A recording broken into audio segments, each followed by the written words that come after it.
അടിപൊളിയാണോ ചേട്ടാ? പടം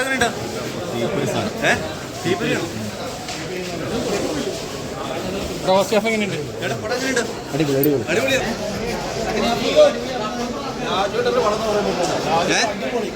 രാജുവേട്ടന്റെ സംവിധാനം ഒരു രക്ഷയില്ല. ഇംഗ്ലീഷ് സിനിമ മാറിക്കും, ആ കൂട്ടുള്ള പടവും രാജുവേട്ടൻ ആയിട്ട് തന്നെ ഞങ്ങൾക്ക് നല്ലൊരു പോയിരുന്ന് ഇതുകൊണ്ട് ഒരു മലയാള സിനിമ പറഞ്ഞിട്ടില്ല. അടിപൊളി രാജുവേട്ടൻ്റെ സംവിധാനം. അടിപൊളിയാണോ ചേട്ടാ? ഗൂസ്ബമ്പാണോ? അടിപൊളി രോമാഞ്ചം വന്നോ?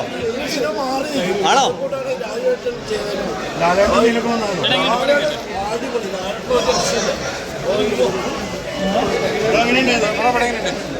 ചേട്ടാ പടം എങ്ങനെയുണ്ട് ചേട്ടാ? എങ്ങനെയുണ്ട്?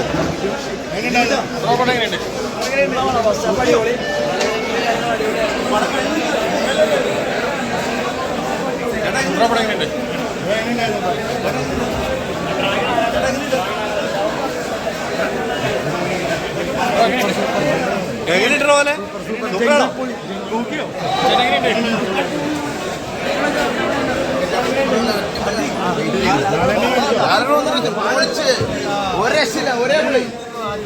ഹോളിവുഡ് മൂവി എങ്ങനെയുണ്ട് ചേട്ടാ? പടം എങ്ങനെയുണ്ട്? ഒരു രക്ഷയില്ല.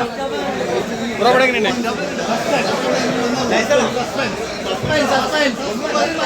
ചേട്ടാ പടം എങ്ങനെയുണ്ട്? ചേട്ടാ ചേട്ടാ പടം എങ്ങനെയുണ്ട്?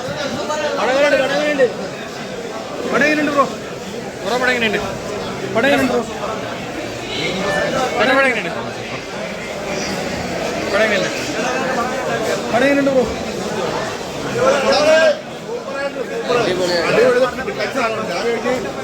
നാണങ്ങളുള്ളത് പറഞ്ഞത് അടിപൊളിയായിട്ടുണ്ട്. ആശ്രയം വരെ കച്ചവടമാണ്. ഇതിനകത്ത് ആശ്രയം നാലങ്ങളുടെ പൊളിയാണ്. നിങ്ങൾ ഇവിടെ അകത്ത് പടങ്ങാട് പോയിട്ട് മാതിരി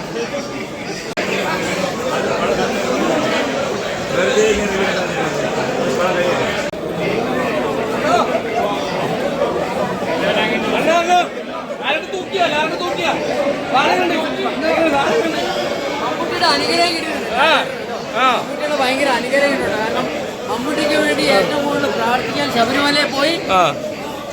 ശബരിമലയിൽ പോയി സാറ് അത് കൂടുതൽ അനുഗ്രഹമുണ്ട്. കാരണം മമ്മൂട്ടി ഫാൻസും മോഹൻലാൽ ഫാൻസും ഒറ്റക്കെട്ടായിട്ടിരിക്കുകയാണ്. മറ്റേന്ന് പറഞ്ഞാൽ ഏത് പടം മോഹൻലാലിന്റെ ഇറങ്ങിയാലും മമ്മൂട്ടിയുടെ ഇറങ്ങിയാലും രണ്ടുപേരും യുദ്ധമായിരുന്നു. അതിപ്പോ രണ്ടുപേരും ഒറ്റക്കെട്ടായിട്ടിരിക്കുകയാണ്. മമ്മൂട്ടി ഫാൻസ് ഒറ്റക്കെട്ടായിട്ടിരിക്കുകയാണ്. കാരണം മമ്മൂട്ടി സാറിന് വേണ്ടിയിട്ട് ലാൽ സാറും ശബരിമലയിൽ പോയി അങ്ങോട്ട് പ്രേയർ നടത്തി. ഒരു ചെറിയ വിഷമാന്ന് പറയുന്നുണ്ട്. ഞാനിപ്പോ വേളാങ്കണ്ണി പോയിരിക്കാം മമ്മൂട്ടി സാറിന് വേണ്ടി. കാരണം പൃഥ്വിരാജിനെ കണ്ടിട്ടില്ല. വരുന്നു ലാലേട്ടന്റെ മോനെ ആ ക്ലാസ് ആണ്. ആ വെയിറ്റിച്ചില് ക്ലാസ് വെച്ചുള്ള വരവുണ്ട് ഇങ്ങനെ. അതാണ് ഇനിയിപ്പോ അടുത്ത കാണാം. ഓക്കെ തിയേറ്റർ കുലിക്കേട്ടാ. ഒന്നും പറയാനില്ല. ഫസ്റ്റ് ഹാഫ് എൻഡിങ് ഒക്കെ ക്ലീനായിട്ട് ഭയങ്കര പ്രതീക്ഷയാണ്. സെക്കൻഡ് ഹാഫ് 100 കോടി ഇടിക്കും. ഓക്കെ